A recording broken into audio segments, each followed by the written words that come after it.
I'll never forget the day my 2,000-pound Angus bull, Titan, turned Linda's flawless tulip garden into a mud-splattered war zone, while she shrieked from atop a bird bath, clutching a salad bowl like a makeshift warrior's shield. But the real bedlam started about 10 hours before that, when some person who had literally no right to get their hands on my stuff trimmed a wire that was not only powering a fence, but keeping a natural force at bay from the fanatically groomed lawns of our HOA crazy burb. My ranch is just beyond the recently enlarged HOA boundaries, a strip of freedom where for years I ran cattle, chickens, and a very possessive bull. Titan had his field, I had my electric fence, and the world let us be. That tranquility came to an end the day the HOA, under their newly minted president Linda, began to tighten their regulations like a noose around the entire neighborhood, attempting to seize land they had no right to, while imposing their pastel-colored, hyper-governed fantasies on people who couldn't care less about mailbox fonts or lawn symmetry. I wasn't under their authority, but that didn't deter Linda, a whirlwind of micromanaging and yoga pants, a tornado of criticism for running my ranch like some kind of rebel base.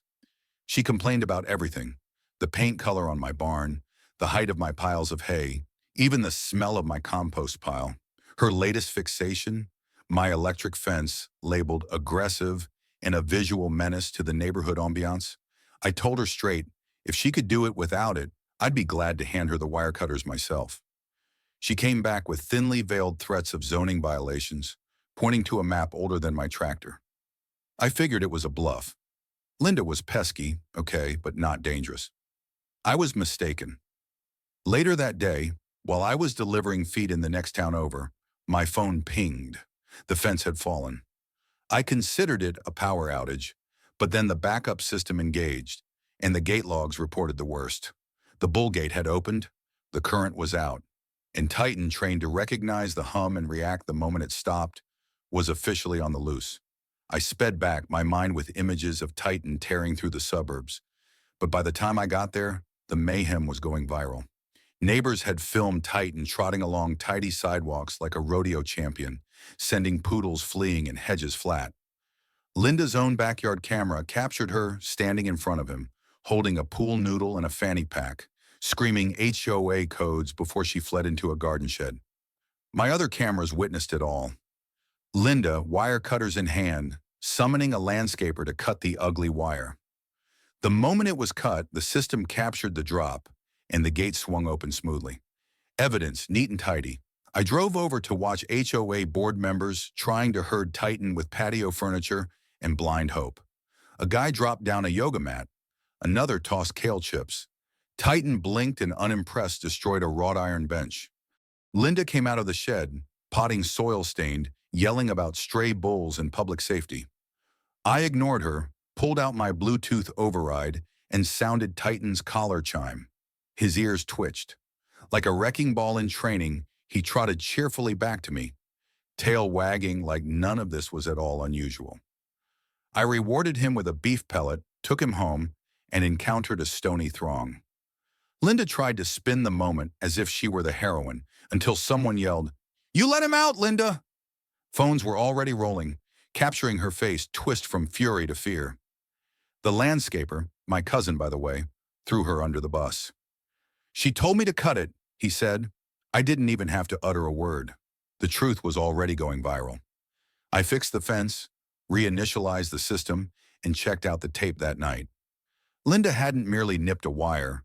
She'd tampered with an officially certified livestock protection system, putting people at risk. Titan could have injured someone seriously, but luck and good training saved the day. The HOA learned their lesson about what is done when city rules try to corral country life. The next day was like the stillness after a stampede. There was local coverage replaying drone video of Titan running amok down Aaliyah Lane and Linda taking cover behind a garbage can. The internet had adopted a viral mashup captioning Titan the HOA Avenger deadpan. I couldn't choose between laughing and bracing for round two. By lunch, Linda was out there handing out flyers, calling my ranch a public nuisance, wearing sunglasses and a sun hat like a criminal. She didn't know that Titan was already local legend material. The neighbors were chattering, reporters were calling. The HOA was panicking. Linda doubled down, calling on her loyalists, newcomers in the main who didn't have a clue about her whole resume of trash, and marched onto my property with a self-published emergency order. I watched the whole parade through my binoculars, snacking on popcorn. She got to my fence and demanded that I take it down, put up a community-approved wooden one in its place, and submit architectural drawings for my barn. I pointed to the steel sign I just put up. Private ranch, not HOA. Trespassers meet Titan. That should have been the end of it. But Linda crossed the line, literally. She stepped onto my land, filming herself accusing me of weaponizing livestock. She didn't notice Titan in the field, watching, tail flicking. When she called him an overgrown lawnmower with horns, Titan decided he'd had enough. He strode toward her, slow and sure. She came to a mid-rant standstill, listened to hooves, turned around, and came to a standstill. And then she freaked out, tried to clamber over an ornamental wheelbarrow wheel. It went over.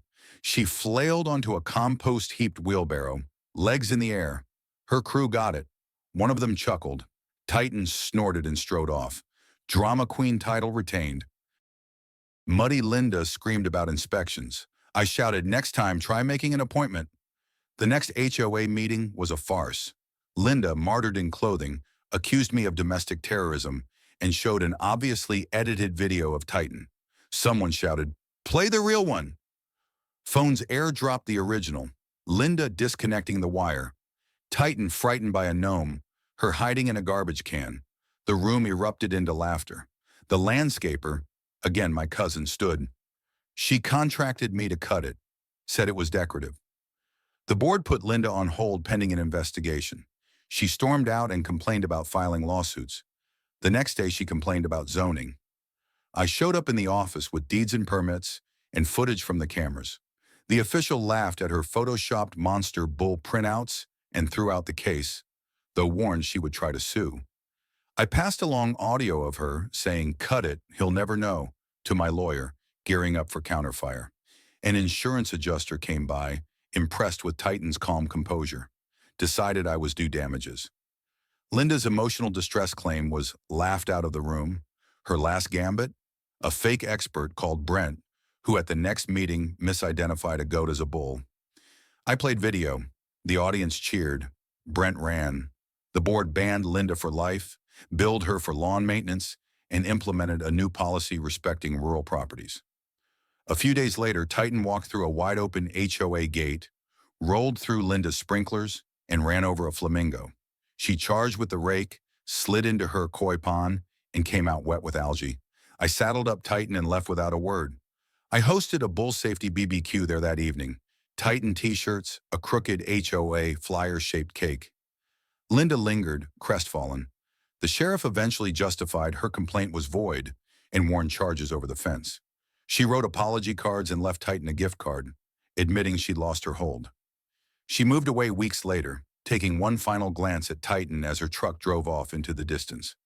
Since then, the community thrived. Porch parties, tool borrowing, a spring festival where Titan took selfies. The new HOA rule now saves rural property, and a plaque honors Titan for bringing sanity to the community. I tacked on a sign, "Welcome to the ranch, home of Titan. Don't touch the fence." Last guy did, moved. Titan stays by that fence, calm as ever, prepared if trouble arises again.